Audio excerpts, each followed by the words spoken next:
Welcome back to another episode of the Corporate Curriculum with Dr. Danny. Before we get into the episode, please subscribe to my channel, like, and comment after the video if you like the video so I can respond to you. Today we'll be talking about personal growth. So what are you doing to make sure that you are growing professionally, you are growing in your personal life? A lot of times we talk about the systems in place that create barriers for our success, create barriers for our movement. And of course, those things are stressful, they are real. You may be experiencing so many different things, microaggressions, macroaggressions in the corporate space. But today I really want to talk about what are you doing to be great, right? So that doesn't mean that if you are the greatest of all time that you won't experience, oppression through these professional corporate systems. But I just want to talk about personal now.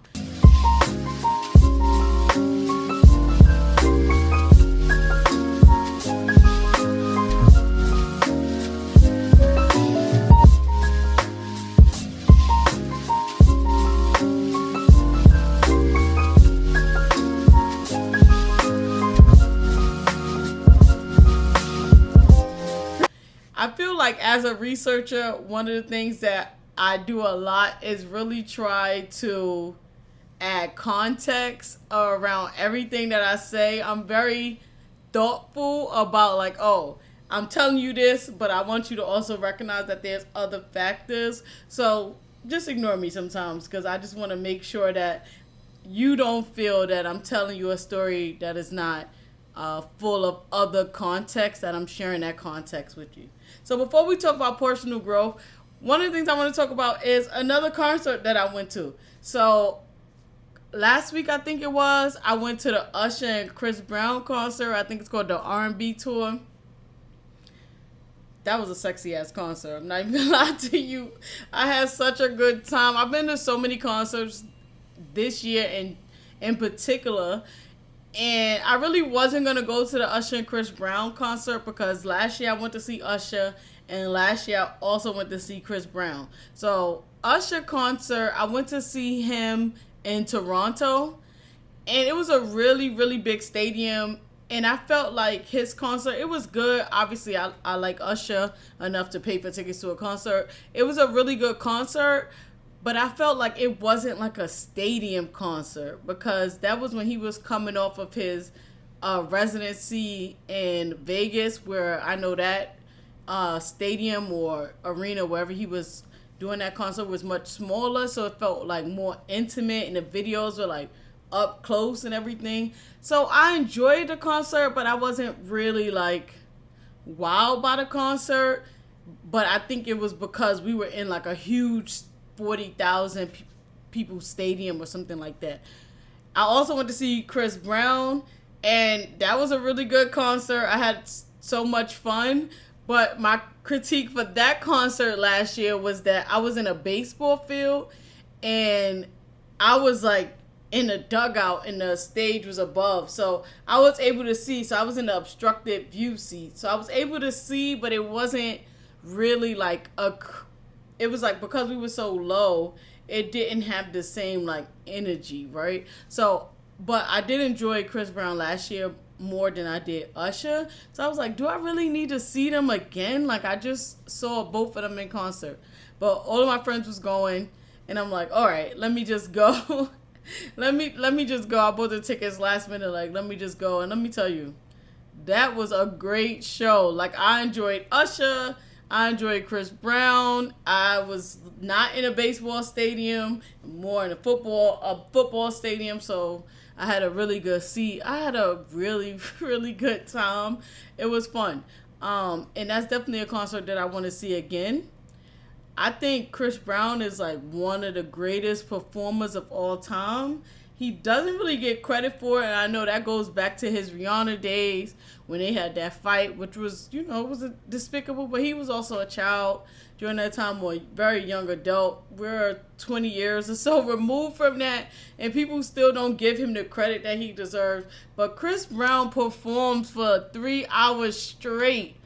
Like, he performs 3 hours straight. He flew around the stadium. Like, that's a bad man right there. Chris Brown is really he's a bad man. I love Chris Brown.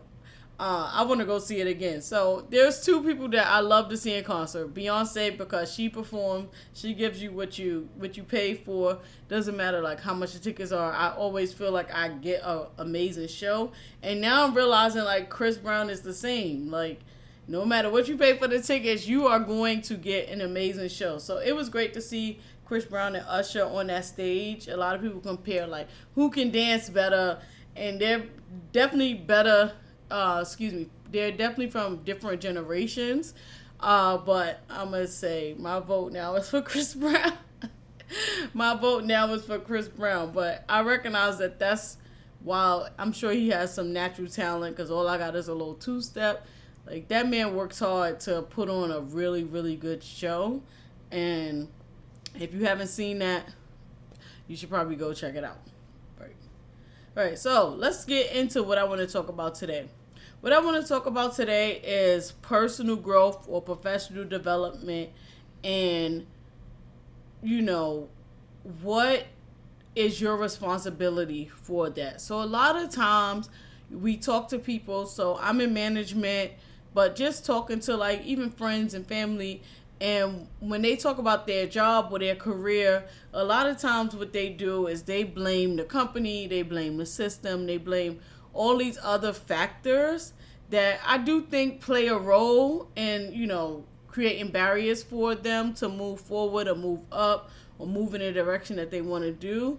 But I also think we have enough information out here about what could help you grow professionally, what can help you grow in your personal life.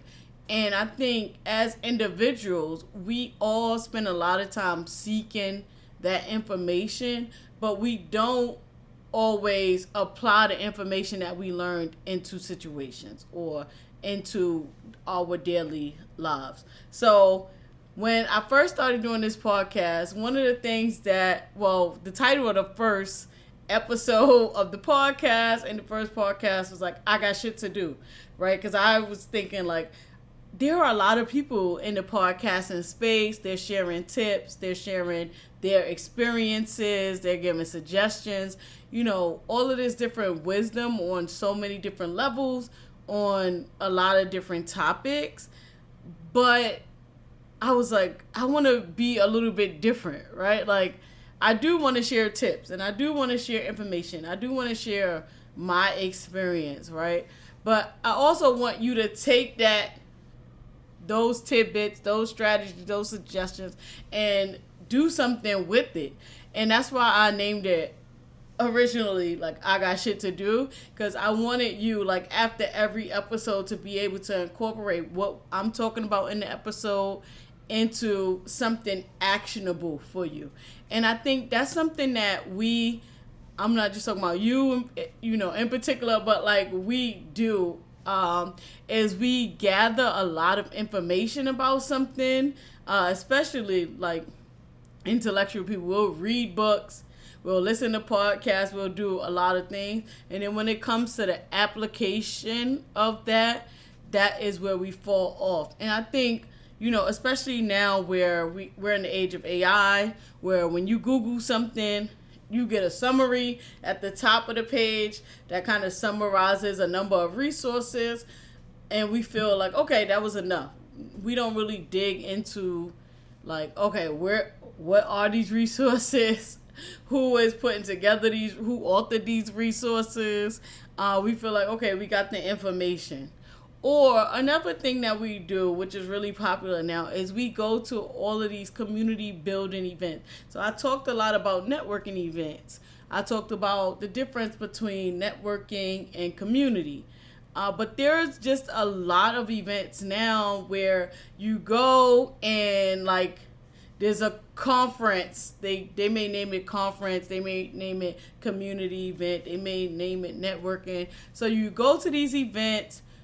Your goal is to meet people that you can work with, or meet people maybe that you can go out with, or try to like build some community, because a lot of our experiences now are very virtual. So people are really, they're gaining, or they are selling you events to help you build community, or help you feel like you're building community, or help you feel like you're learning something else, or to motivate you to take the next step. And you get to these events, and you leave feeling disappointed.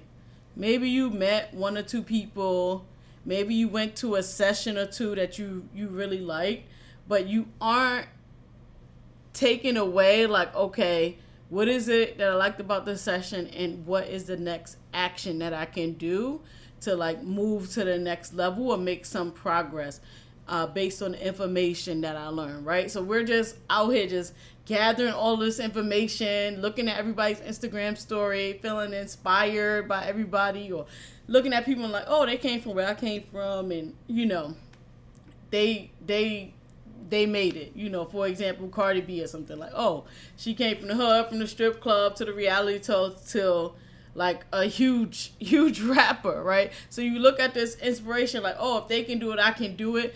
But I really want you to think about, but what are you doing though, right? So what is the work that you are doing other than looking at other people's stories, other than listening to Keke Palmer interview all of these like really, really, really famous people, other than looking at them and saying like, oh, okay, that motivates me, that makes me feel good, or that validates, because I think we do a lot of that, like, oh, that validates or affirms my experience. What are you doing with that information? So this comes up a lot when I am managing folks.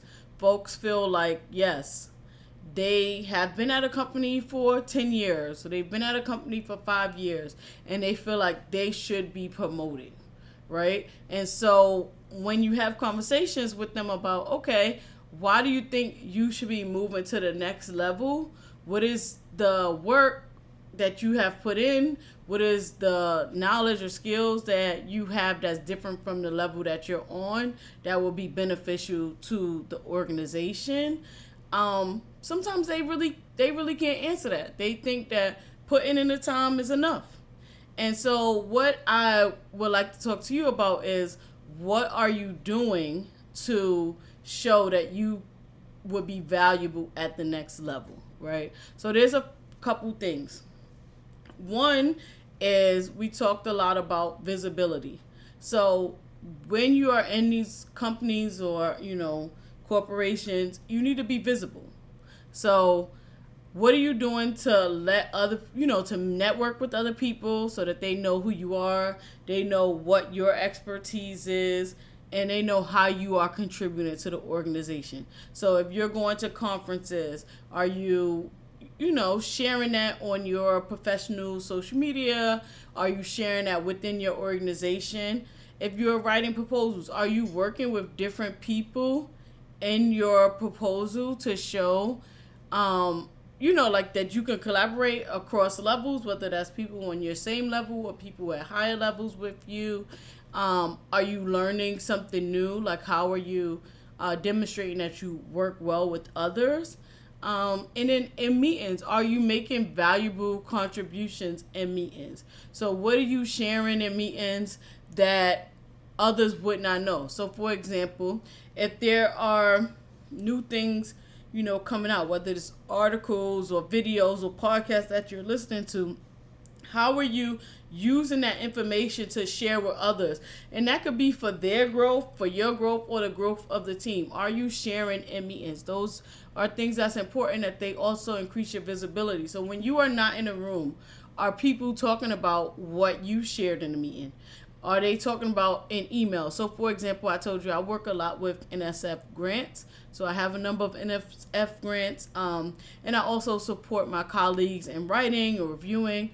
NSF grants. So recently, they NSF is rolling out some changes around like their we call it the PAPG.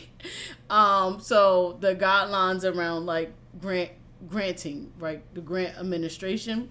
And so my colleague was like, hey, here's a couple articles that I think you should review related to the changes that will be made in the PAPG.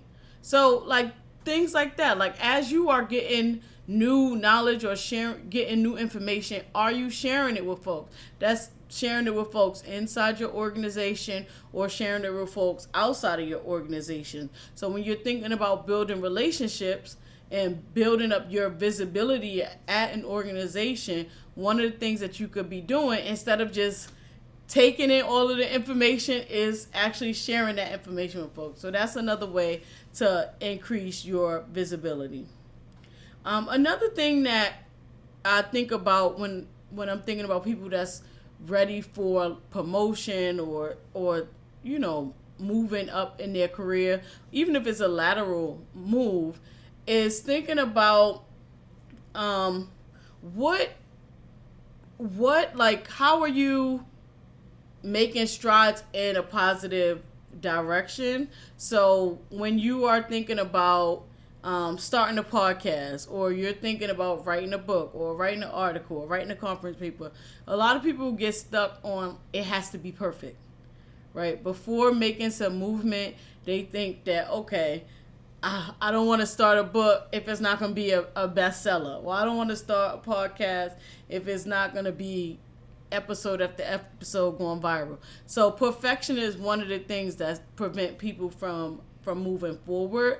And so what are some of those small steps that you could take in order to get your voice out there, to get your contribution to your field out there, that doesn't require you to be perfect in order to do that? So think about that. So you want to be visible in your organization, within your organization and outside of your organization.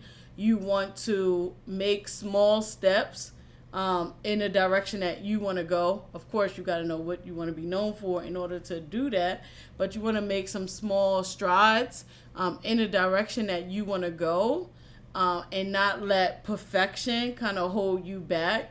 And then also you want to be thinking about, of course, who is also going to support you along the way. A lot of times when we think about support, the first thing we think about is like a mentor, right? Like, oh, like I don't have a mentor. I don't have somebody who, like, yes, representation is definitely important. I told you I like to add context to everything that I'm saying. But like people think like, oh, I don't have a mentor, or, so I might not go as far, or I didn't go as far because that person has a mentor.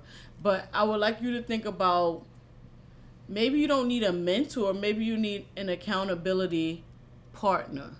So, when you think about mentors, you think about like, okay, somebody that's higher up in a position that can show me the way to get to like where they are. So if you are at a organization that has like different levels, if you're a level 4 and your mentor is a level 6, you put a lot of weight on what they share and what their particular experience was, and you think like, oh, if I do exactly what this person did, then I can get to their level. But that is, not always the case. And even though that they're sharing expertise with you, you don't know, like their experience is unique and your experience is unique. So putting a lot of weight on mentors in order to help you get to the next level, I think one is just unfair, right? Because it makes you feel like if you are successful, you have somebody to blame. Like, oh, it's that person. They didn't tell me that I had to do this for 10 hours a week instead of like the 5 hours that I was putting into that project or situation or whatever. Or they didn't tell me like, oh, I had to meet with this person instead. So it is an opportunity for you to have somebody to blame.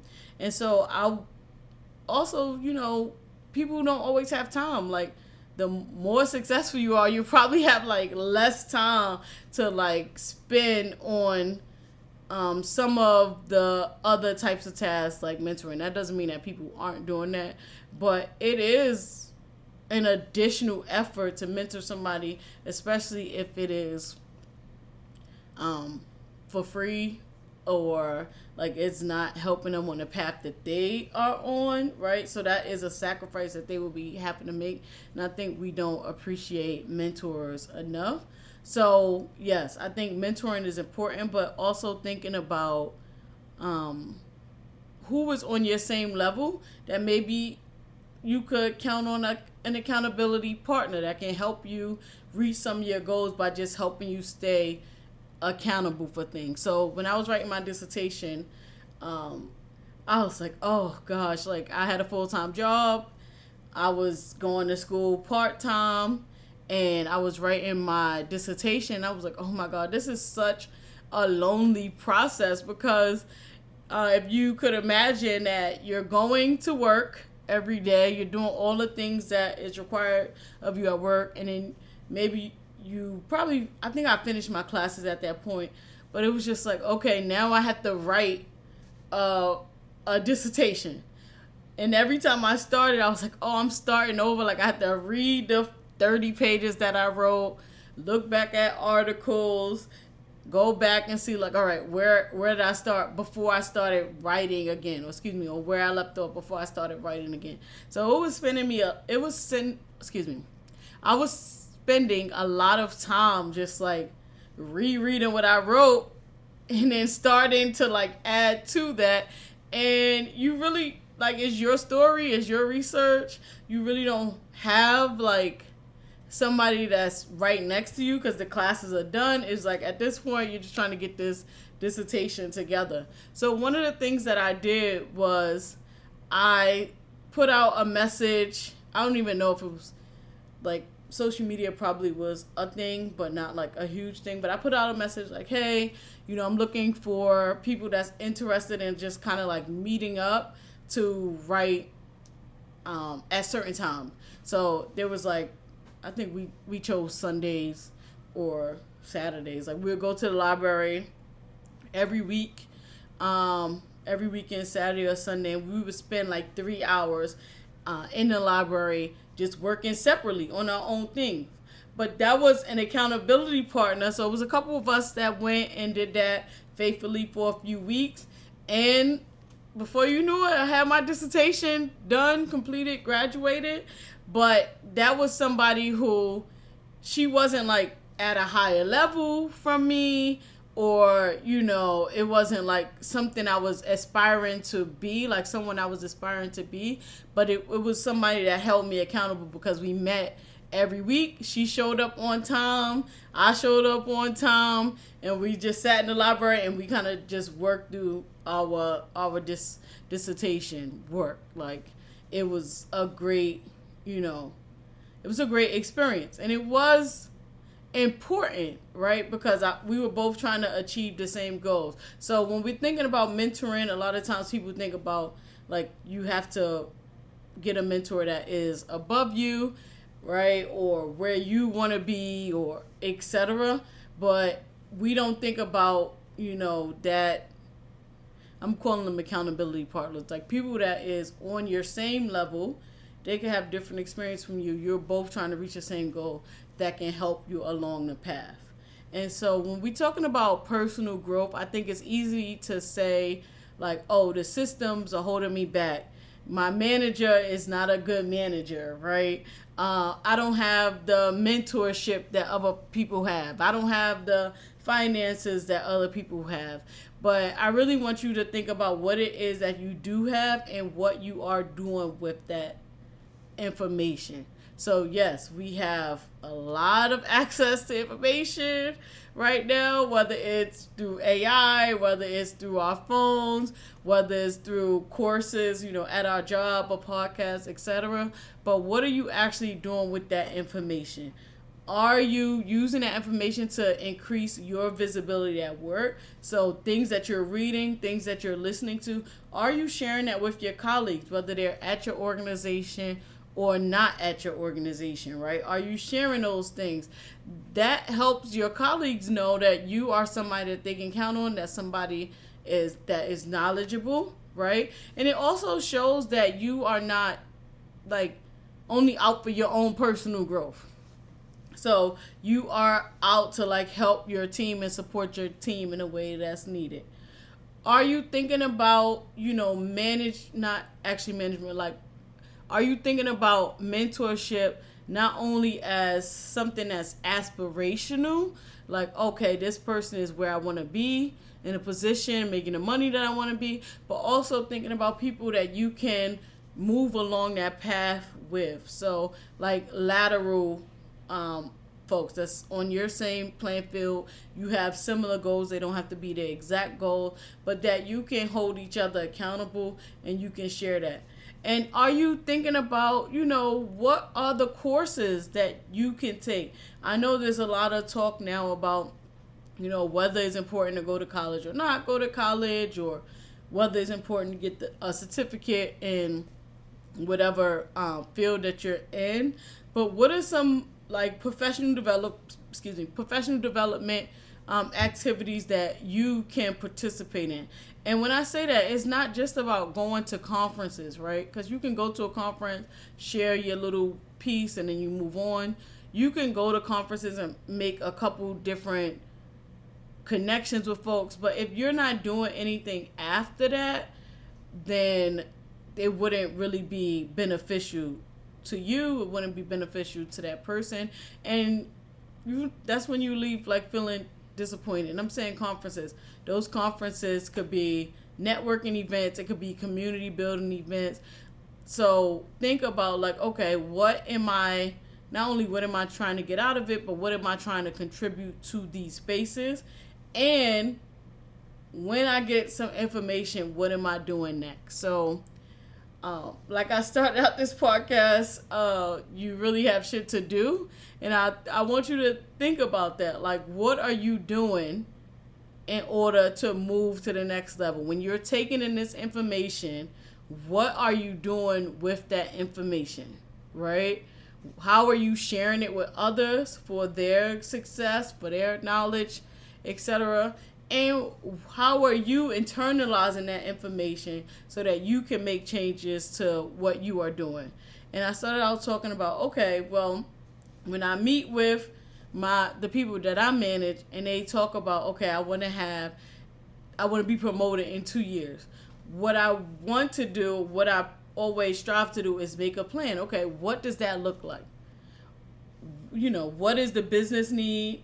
That comes up a lot. Like, what is the business need for the organization? And what is the vision of that organization? What are their goals? And how does the work that you do contribute to that goal, right? So that's important. And what you are actually doing. So don't let perfection or the idea of perfection stop you from making some strides forward. I'll just encourage you to make some strides and perfect it as you go along. All right, so let's play our game. So we talked about professional growth, personal growth, and really thinking about, yes, there are barriers and systems and cultures in place at any organization. There are going to be cultures and things in place, whether those cultures are in your interest, your best interest, and help facilitate your own personal professional movement, or whether they are barriers to your growth. And if there's more barriers than facilitation, you should probably think about if this is the right organization for you. But really thinking about the onus that you have, and not only just taking in information, but applying that information to new scenarios. So we're going to talk about now, or we're going to play the corporate curriculum game. Are you going to call them out, or are you going to call them in? So I'm going to share 3 different scenarios, and I'm going to talk to you about whether I will call them out or I will call them in. So scenario number 1. Your manager asks you to complete a task, And when you turn it in, they say like, "Oh, this is not what I asked you to do. This is incorrect," or is something like there's a major issue with it, and like you understood what they said, and you feel like you did what they asked you. So, are you gonna call them out and say like, "Well, this is what you told me to do," or are you gonna call them in and have a conversation about that, right? So if it was me, I would call them in. I would ask questions like, okay, what is it that you expected that you aren't getting from this product that I created? I will also take notes about the conversation, and I would share those notes back with them. So you turn in this project, apparently it's not really what they wanted. So I would just have that conversation with them like, okay, this is what I heard you say, but maybe I didn't hear you clearly or I misunderstood, right?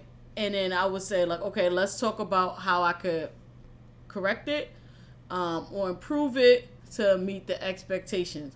But I wouldn't just talk about it. Like I said, I would take some notes. I would share it back with them in an email and say like, hey, are we on the same page about this?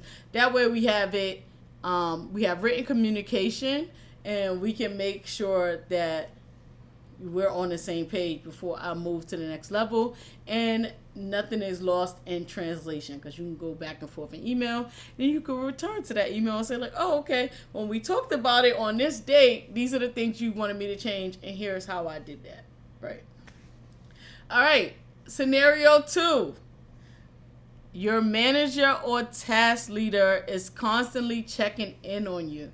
So I work from home, so I'm gonna talk about like that experience. So they may be sending you Teams messages, they may be calling you on the phone every hour, they may be scheduling unnecessary meetings. So they scheduling meetings just to see what you're doing. They're calling you every hour to make sure you're in front of the computer. They're looking at your Teams like to make sure it's green. What do? Are you gonna call them out and say like, I'm not a child, like, why do you keep checking on me every hour, 1 hour? Or are you going to call them in and say, like, hey, you've increased your calls. I see that you're calling me every hour, every 2 hours. Is there something that you are concerned about? Or is there something that I did that's making you feel like you need to check in on me more frequently? Right? So for me, I kind of led you in the direction. I will call them in and have a conversation with them and say like, hey, this is the task that you assigned to me. I'm turning in those tasks on time, on schedule. Is there something in particular that I'm doing that's making you feel like you need to check on me more frequently? I will also just have a conversation about communication. Like, how do I like to communicate? What helps me feel like affirmed and feel validated in the work that I'm doing, and talk to them about what are the things, like how they like to communicate best, and see if we could come together to figure out like what would be best for us as a team, whether they're your manager or not. You all are part of a team, so I will call them in on that. All right, scenario 3. So you have been working at a job, and this is kind of what I was talking about earlier. You've been working at your job for a long time. You feel like you have exceeded the expectations at your level, but every time promotion season comes up, you are passed over for a promotion. What do? Are you going to call them out, or are you going to call them in? So what I would do, I guess this game today, I'm calling everybody in. I'm calling everybody in. I'm not calling anybody out today. What I would do is I would develop a plan. So I would say, hey, to my manager, I would say, I feel like I am exceeding the expectations of my role. I feel like, I'm doing X, Y, and Z. I wouldn't compare it to anybody else on the job, but just personal, looking at my own career. And I would say like, okay, I feel like I'm doing these things, but every time promotion season comes up, I feel like I'm being passed over. I would ask them for suggestions like, what do you think that I can do better, or what do you think I can do to show that I'm ready to move to the next level? And I always like to get things in writing. So I would develop a plan based on our conversation and say like, hey, this is what we discussed today in the meeting. Here's, the plan, and here's where I think I'll be at 3 months, 6 months, and a year from now. And I would kind of keep track of that. And anytime that I had a meeting with my manager, I would talk to them about that, refer back to my plan. Like, okay, at 3 months, I said I will be here. Here's the things that I'm doing, and ask for suggestions or feedback. And I will always send those things in emails. I think it's important to have like a written chain of communication, because it shows that you are, taking in the suggestion from your manager. It helps both of you keep track of what you are doing, that they said that the suggestion that they said will help you move forward. And it helps you keep track of like things that's important in organizations, whether that's visibility, whether that's professional development, whether that's sharing with colleagues, whether that's getting positive feedback on projects, turning in things on time. Like, it allows you to keep a written log of what you are doing, what are your successes, and even things that the company may feel like you didn't do well on, or your areas of growth. So for all these scenarios, including this one, I will actually call them in. So that is a wrap for our game today. I know I told you I changed my podcast name from I Got Shit to Do to the Corporate Curriculum, but based on this conversation, I hope now you actually do have shit to do, and you think about how you are, applying the information that you learned to, move to the next level, right? So thank you for watching the Corporate Curriculum. I'm Dr. Danny. Please like, share, and subscribe to our channel. And I look forward to hearing about all the things that you got done, and how you are moving to the next level based on this information.